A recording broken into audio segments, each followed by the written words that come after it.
Hi, this is Jim, and apparently if you're watching this, you probably saw my cover of Dig by Incubus, and you decided that you wanted to learn it, which is a good idea because it's a very cool song. So if you haven't seen my cover of Dig by Incubus, follow the link below to my website and go to the video page because this will be posted along with the cover. And I also uploaded these PDF files to it that you can download and print because that'll make things a lot more understandable than just me telling you and it going over your head and never learning it again, or period. What you might notice if you've watched other covers of this song, everybody else is playing the song with bar chords, which is cool. I mean, it's the way the song goes. When I play it, though, you might notice that I'm capoed on the 4th fret.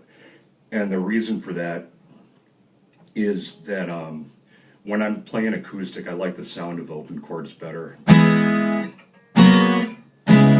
think, you know, the strings ring together better and it sounds chimier and stuff, which I think is cool. So the way this sounds, the way that I play it, the way it's capoed is.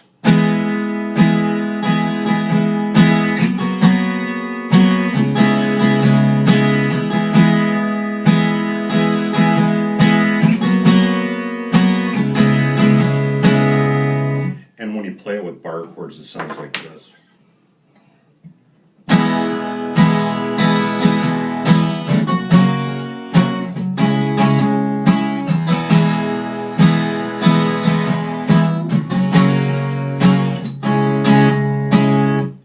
Which is absolutely fine because the chords are the same, and you know, if you're singing it, then the chords will work to sing over.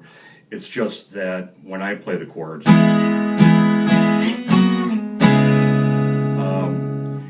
it might sound more complicated to somebody who doesn't know about capos, but it's actually a lot easier for me to play because the chords just slide around a lot better.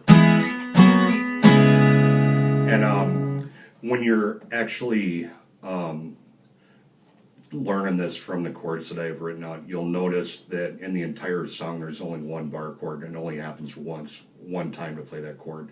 There's a middle part and it plays it there. But otherwise the song's really pretty easy to play. If you download the chord sheet and the strum sheet, you'll be all set. So why did I pick the capoed part? Well, I picked it because to me, it just sounded right because I have played a lot of acoustic, but there's a bunch of guitar parts layered together plus a keyboard part, which all mixed together to sound cool. But this was in the intro, in the verse. It's not the predominant part, but it's played underneath the predominant part, and they just fit together, and they fit together really well and just sort of push the song along. But the reason that I picked this part is that it works over the entire song and not just the intro part. So I'm playing it like this.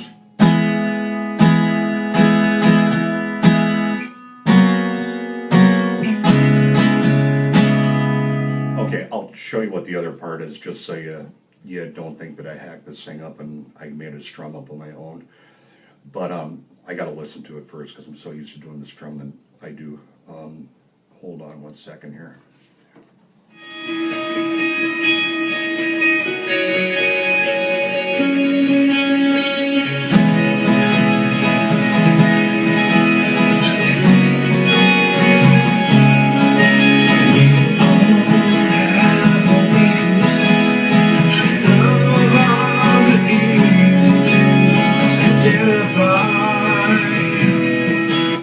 So if you were to listen to this song, you might hear that part, but the reason that it stands out so much is because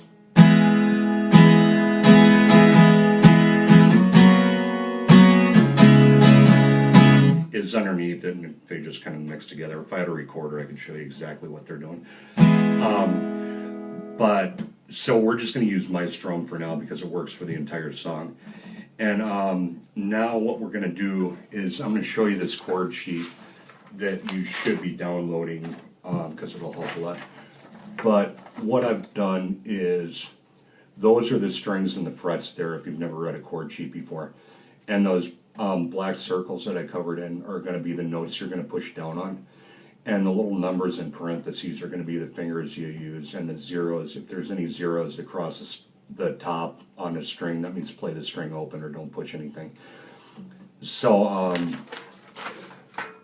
for the verse, the first chord is going to be a C, which you have, if you're watching this and you're a guitar player, you probably played this before. Then it does a weird thing. It slides the C up 2 frets. And then it turns into a D, some sort of D that I wasn't really sure about the name of. So I looked it up online so I'd actually look like I knew what I was talking about when I was doing this video. But it's called a C add 9 add 11, which is just a stupid chord name because everybody, there isn't going to be a guitar player pretty much on the face of the earth that knows the chord's called that. So you can just be like everyone else and know that that chord is just a C chord slid up 2 frets and it turns it into some sort of a D chord because my finger's on a D there. And that's the root note of the chord. That's all I'm going to say about that because I can get more into it if you come take lessons from me. But, okay, so the chords are going to be C. The D thing to A minor 7th. And what A minor 7th is, if you know an A minor chord, it's, you just take your 3rd finger off. Or if it's easier to remember, you play a C chord and take your 3rd finger off. Now, since we have the chords down, we're going to work on the strum. So I wrote the strum out on a separate PDF file. And what I have doing here is down and up, down arrows. When I wrote that out, I'm just sort of taken for granted that when you strum, you move your arm up and down like this and just keep it moving up and down. So when I write out, when I write out the arrows without parentheses around them, and if there's just 2 downstrokes, those are either going to be whole notes, which they are on this song, or else quarter notes, because you're going to be skipping an upstroke regardless. If I have down upstrokes in parentheses, that means you're actually going to be playing all the 8th notes. So this strum is going to be, the beginning ones are half notes. And then the 8th notes in the parentheses are going to be. Okay, so when you play this drum, it's going to be.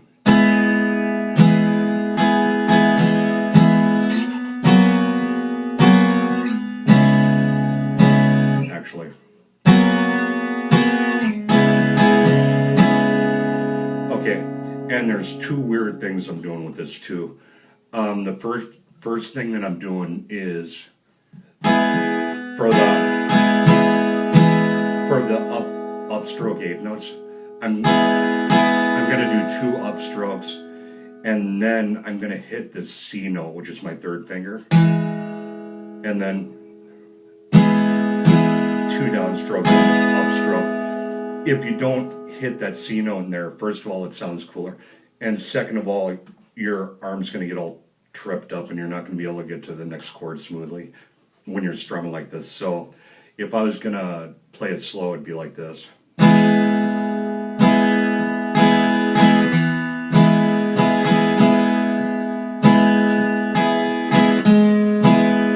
Wrong note, right idea. Another thing I'm doing is as I'm switching chords, I'm kind of playing these ghost note things in between the chord switches. So what that's going to sound like is this.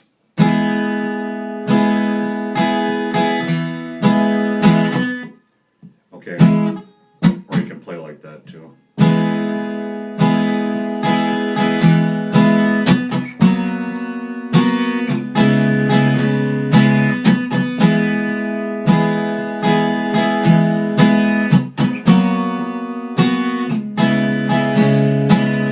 So the whole goal is to keep your arm moving so that you don't get screwed up when you go to the next chord.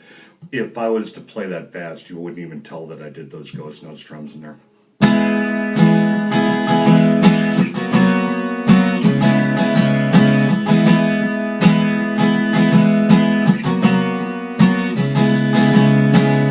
But it allows me to play everything a little smoother. So what I'm going to do now is I'm going to play along with the recording, and I got it slowed down to about 80%. So first of all, you can see what I'm strumming better. And if you see that and you get that down and you look at the PDF files and you understand everything, you can try playing along with me too. So I'm just going to let it roll through the intro, then I'm going to start after that. If you can just hold on for a second, I'll get that going.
So that's the verse. You should be able to play that in your sleep now. Well, eventually if you read the PDF and you practice along with me. But, okay, so now we're to the chorus part. This is gonna change the chords up a little bit. And it's also gonna change the strum up a little bit too. So, we're gonna do these chords backwards because I'm gonna start with something that you might know already. The second chord in it is going to be this G chord, which you might or might not have played already. It's what you're doing is you're pushing down on the B string with your third finger and the E string with your fourth finger, and then using your first and second finger to make a G chord up on top. So I don't know if you played that already. If you haven't, you know something new.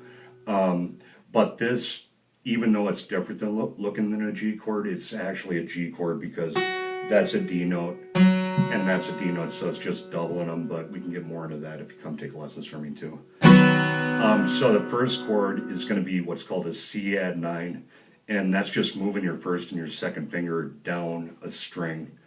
So your first and second finger are more in a C chord shape. So that's a C add 9. That's a G, and so the strum to this is going to be,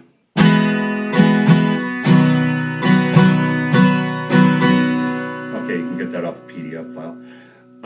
So those are the first two chords. Then it goes up to that weird D chord. Then the first time through the chorus, it goes down to a C chord, a regular C, not a C add 9. Okay, so that's going to be.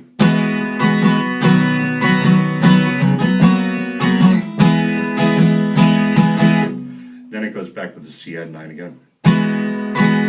To the G. To a regular C chord, not a C add 9. To a regular D chord. And then the third time through it does the weird D chord slid up 2 frets again.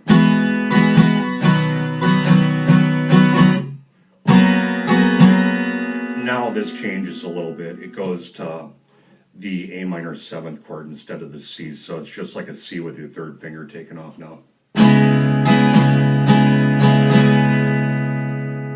and then the C add 9 again.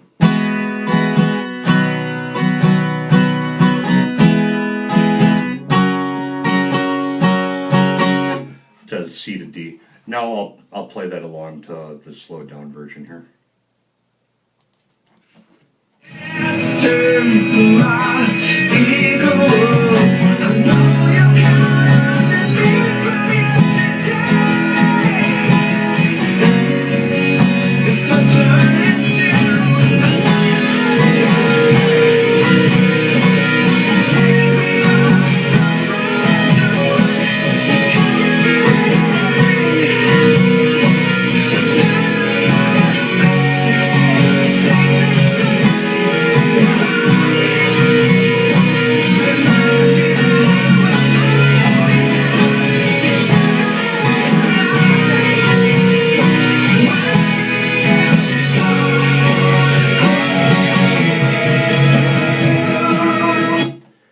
Okay, so that's the chorus part.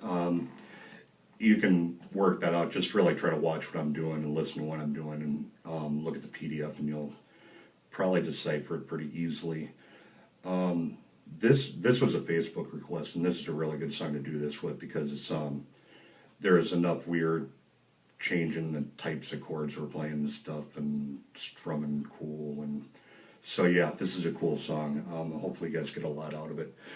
Now, there's a middle section in this too that has the 1 bar chord in the entire song, and what it is it's what is called a B minor 7th, and what you're going to do is bar all the way across. If you know how to play a B minor chord, you're going to be way ahead of the game, because you just play a B minor chord and take your pinky off, and that's a B minor 7th chord. And then after that, you go to an E7, which, if you know an E chord, it's going to be an E chord with your 3rd finger taken off. Then it's going to go to a G chord, which I know a lot of you probably play Gs like this, but the reason I'm playing mine like this right now is it's a lot easier to get from an E7 chord to this G chord, because all you're doing is you're putting your 3rd finger down and your pinky down, and you're taking your 1st finger off. So yeah, so the whole purpose of figuring out how to play this stuff is kind of mapping out the easiest way to do it. So let me get to that part and I'll show you. So it plays, it only plays that B minor chord, B minor 7th chord. Plays it once only, so you do 1 strum and a B minor chord, B minor 7th chord, then you're good. I gotta find this thing here. Okay, I'm gonna take it from here, and then I'll play the middle part and you can check it out.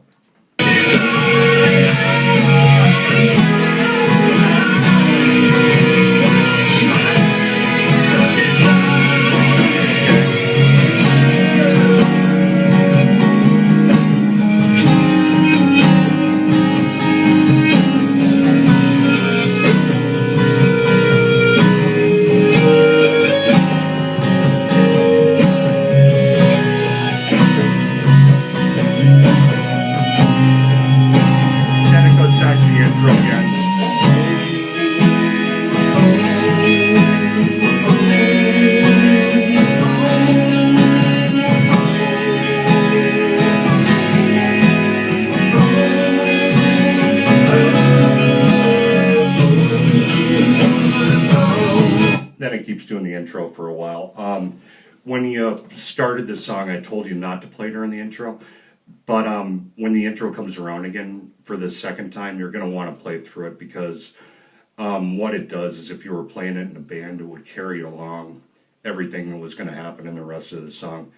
And there's that weird guitar stuff going on, which if you play this part underneath it, it just makes it sound bigger. So that is basically the entire song, but there's one more part. It ends with a little chord thing that's going to be a C add 9. And then what you're going to do is you're going to take your 2nd finger off, and move your first finger up a string, which is going to be a part of a G chord, but not the entire G chord, because you're going to play that at the end. So it goes, and that's how it ends it. I'll play up to that point. You can kind of hear how it's going to end.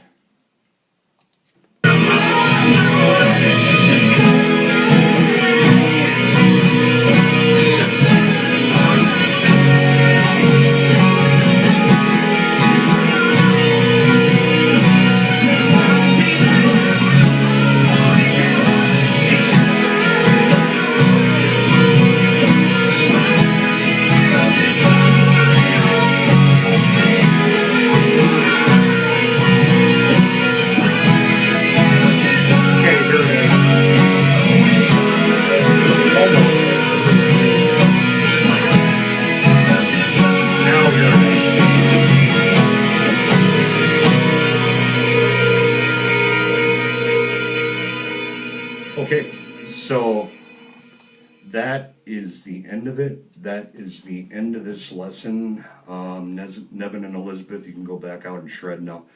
They're in Colorado. They have a good life. So have a good time playing Dig, and hopefully I see you at lessons pretty soon. The end. Email me and call me, or call me, text me, whatever, and we'll set up a lesson for you. I'll talk to you soon. Thanks. Bye.